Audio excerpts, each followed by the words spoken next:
మీరు చూసుకున్నట్టయితే అన్ని ప్లాంట్స్కి 1 కప్ లాగా ఇచ్చేస్తున్నాను. సాయిల్ స్ట్రక్చర్ని డ్రై అవ్వనివ్వదండి. ఇది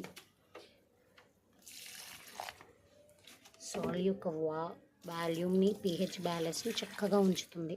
అలానే సీడ్స్ త్వరగా గ్రోత్ అయ్యి మనకి కాయగూరలు కానీ పంటలకి చక్కగా యూస్ అవుతుంది.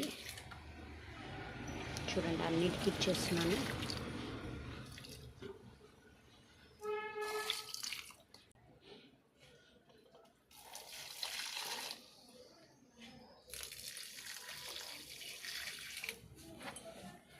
రోజెస్కి చూసారా ఎన్ని మొగ్గలు వేసాయండి చక్కగా.